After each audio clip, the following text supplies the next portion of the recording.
Fala pessoal, vamos fazer aqui agora a aulinha sobre as propriedades da função. Então eu vou começar falando sobre a função sobrejetora. Que diz o seguinte, uma função f de a em b é sobrejetora, se e somente se para todo elemento y de b existe pelo menos um elemento x de a, tal que y é igual a f de x. Na prática, quando a gente fala em função sobrejetora, a gente tem que mostrar o seguinte, se f de a em b é sobrejetora, então, a imagem de f é igual ao contradomínio de f. Então, eu peguei aqui dois exemplos de funções. Uma sobrejetora e uma não sobrejetora, para vocês verem a diferença. Então, nessa primeira aqui, eu tenho o domínio em A contra o domínio em B. Então, vocês reparem que o contradomínio é todo o conjunto B. Só que a imagem é apenas o elemento 1, 4 e 9. Então, o 10 não entra na imagem. Ou seja, a imagem é diferente do contradomínio. Então, a f não é sobrejetora. Já aqui na função g, eu tenho o meu domínio em A, o contradomínio em C, e todo elemento do contradomínio recebeu flecha. Então, ou seja, a imagem é igual ao contradomínio. Então, nesse caso, trata-se de uma função sobrejetora. Depois temos a função injetora, que diz o seguinte, uma função f de a em b é injetora, se e somente se elementos distintos de A têm imagens distintas em B, ou seja, valores diferentes devem possuir o quê? Imagens diferentes. Isso aqui, vou até pegar esse exemplo aqui, isso aqui não pode ocorrer na função injetora. Não pode ter elemento no contradomínio recebendo o quê? Duas flechas. Então, vamos pegar alguns exemplos aqui. Então, aqui eu tenho uma função f, não é? Então, olha lá, é a mesma do exemplo passado. Menos 1, 1, 2 e 3 é meu domínio. E minha imagem é 1, 4, 9.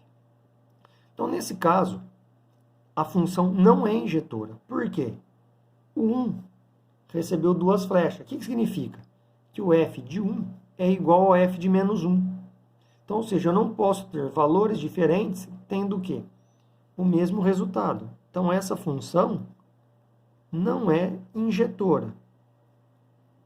Para efeitos de curiosidade, se eu fosse analisar se ela é ou não sobrejetora, ela também não seria o quê?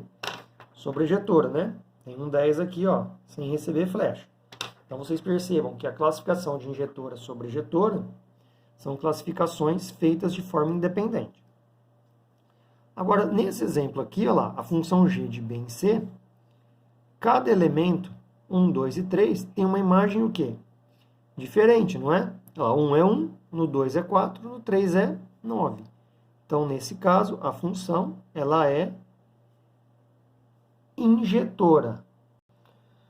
Continuando aí, então a gente consegue definir o que agora? A função bijetora. O que é uma função bijetora? A função ela é bijetora se ela é sobrejetora e injetora ao mesmo tempo. Então, ela tem que ser sobrejetora e injetora. Então, eu peguei um exemplo de uma função f aqui. Então, vocês reparam, aqui eu tenho meu domínio, 0, 1, 2, 3 e 4, e meu contradomínio, 1, 3, 5, 7 e 9. Então, vocês começam a analisar a primeira parte. Ela é sobrejetora? Sim. Todos os elementos do domínio receberam flecha.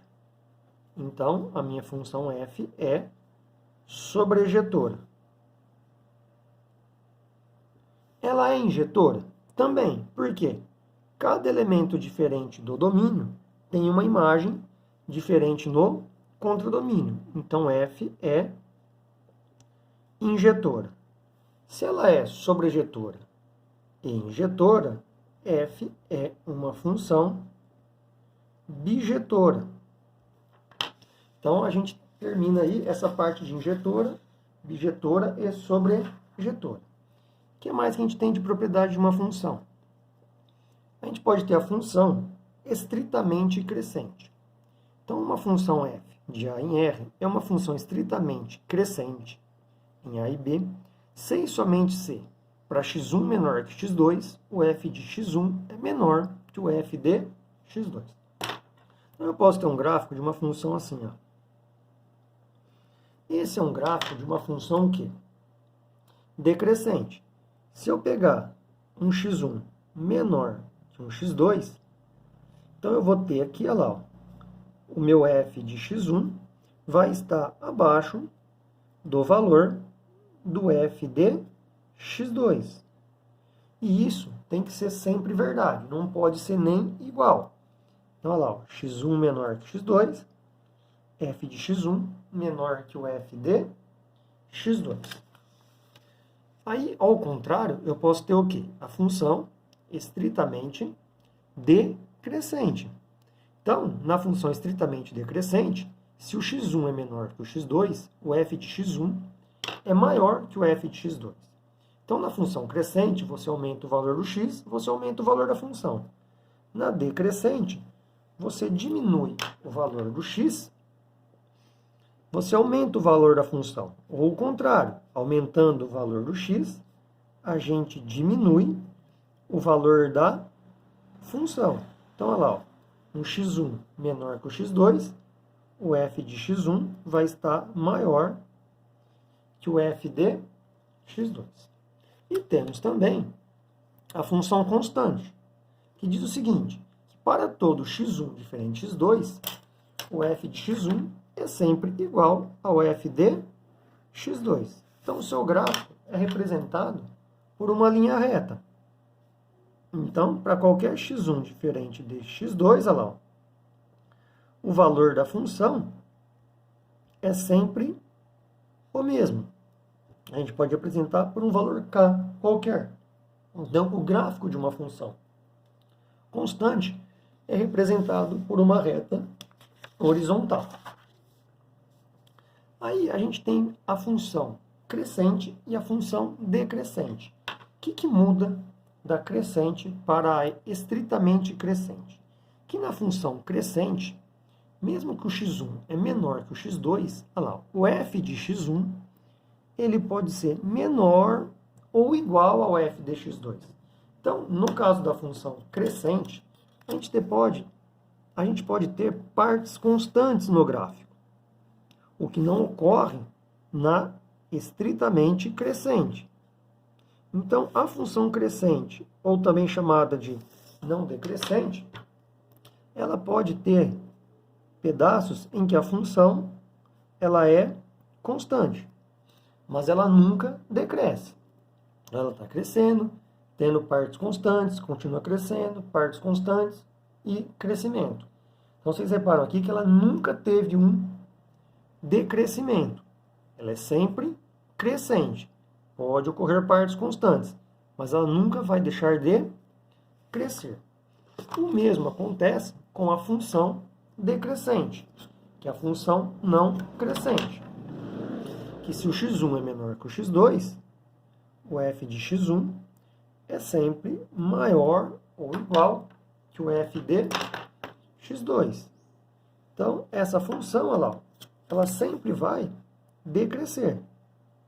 Ela pode ter partes constantes, mas em nenhum momento ela vai crescer. Ela está sempre decrescente, não é lá? Eu posso ter as partes onde minha função é constante e os outros pedaços são decrescentes. Então, a minha função decrescente ou não crescente, ela sempre vai decair. Às vezes não de forma estrita, né? Então, lá, decai, parte constante, decai de novo, parte constante, e continua decaindo. Isso é um exemplo de função decrescente. Quais são as outras propriedades que a gente vai ter aí? Eu posso ter o que eu chamo de função par. O que é uma função par? Uma função f de A em B é par se e somente se o f de menos x é igual ao f de x. Ou seja, valores opostos têm a mesma imagem. Um exemplo aí de função par é a função f de x igual a x², cujo gráfico é uma parábola desse formato aqui, não é? Então, nessa função, eu percebo o seguinte, ó, se eu for calcular o f de 2, 2 ao quadrado vai me dar 4. E se eu calcular o f de menos 2, menos 2 ao quadrado, também dá 4. Então, aqui, olha lá, eu tenho que o f de menos 2 é igual ao f de 2. É um exemplo de função par. No gráfico de uma função par, eu posso dizer também que ele é simétrico em relação ao eixo AY. O que isso significa? Que o eixo Y funciona como um espelho. Tudo que acontece de um lado, acontece do outro. Bom, continuando aí, né? Depois da função par, a gente tem o que a gente chama o quê? De função ímpar. Então, uma função é ímpar, se e somente se o f de menos x é igual a menos o f de x. O que isso significa? Que valores opostos têm o quê? Imagens opostas. Um exemplo de função ímpar é a função f de x igual a x ao cubo. O gráfico de uma função cúbica é mais ou menos dessa forma aqui, ó. Então, aqui está mais ou menos o gráfico de uma função cúbica. Então, para efeito de comparação, se eu pegar o mesmo valor, ó, o f de 2, 2 ao cubo dá 8. E o f de menos 2, olha lá, menos 2 ao cubo dá menos 8. Então, vocês reparam que valores opostos deram o quê? Imagens opostas. Então, aqui o menos 2, né? Eu iria mais lá para baixo, mas tá bom. Aqui vai dar menos 8. Então, a gente sabe que o f de menos 2 é igual a menos o f de 2. Então, eu tenho valores opostos, dando o quê? Imagens opostas. Então, vamos para as outras propriedades. Então, eu vou ter agora também o que a gente pode chamar de função periódica. Então, a gente já estudou as funções trigonométricas e todas as funções trigonométricas são funções o quê? Periódicas. Então, uma função é periódica se e somente existe um valor p pertencente aos reais, tal que o f de x mais p é igual a f de x. Esse p é o que a gente chama do quê? De período de uma função. Então, a função periódica é aquela que fica o quê? Se repetindo, né? Então, a cada certo intervalo, ela se repete. Então, eu posso pegar aqui, ó, um exemplo de uma função periódica qualquer. Não precisa ser uma trigonométrica. Se eu passar uma linha aqui, ó, o valor 1, posso montar um gráfico assim, ó. Pegar a bolinha aberta aqui. Fechado. Então, eu vou montar aqui para vocês, olha lá, ó, um exemplo de uma função periódica.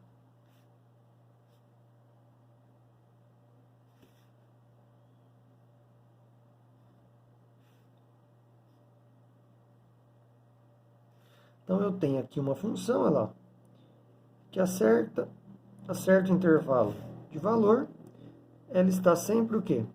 Se repetindo. Então, eu posso colocar aqui, ó, 0, menos 2, menos 4, 2, né? Que seria o 4. Então, vocês percebam que a cada 2 unidades, a função se repete. Então, no meu caso, o período aqui é 2. Então, isso é um exemplo de função periódica, aquela função que vai sempre se repetindo. Então, a gente já viu isso nas funções trigonométricas, não é? Que o gráfico era aquelas ondinhas, assim, né? A gente tinha que, a cada período, a função sempre se repetia.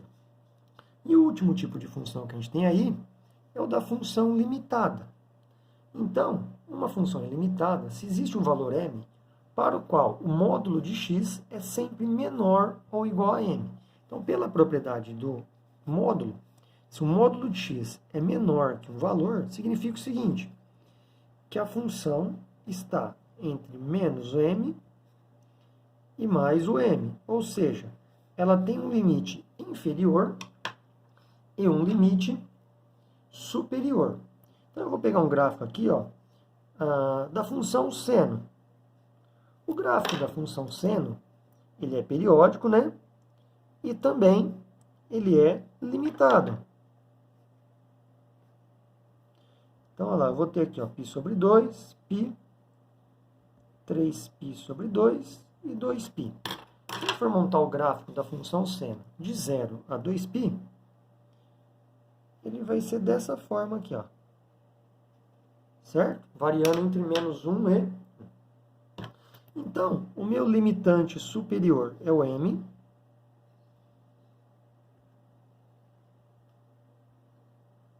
E o meu limitante inferior, que aqui é o mais 1, né?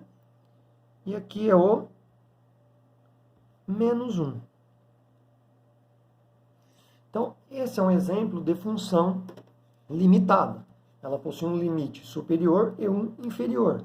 Então, a sua imagem sempre vai variar entre menos 1 e 1. Ah, é sempre um valor negativo e um positivo? Não. Posso ter uma função periódica que varia entre dois, uma função limitada, né, que varia entre dois valores positivos. Existe o caso também de funções que são limitadas apenas superiormente ou apenas inferiormente. No gráfico aí, ó, de funções do segundo grau. Uma parábola voltada para cima, ela tem apenas o quê? Um limite inferior. Então, nesse caso, a gente pode dizer que essa função ela é limitada inferiormente. No caso de uma parábola com concavidade para cima, a gente fala que ela pode possuir o quê?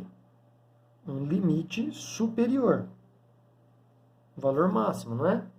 Então, aqui ela é limitada superiormente. Então, para ser limitada, a função precisa possuir simultaneamente o limite superior e o limite inferior, certo?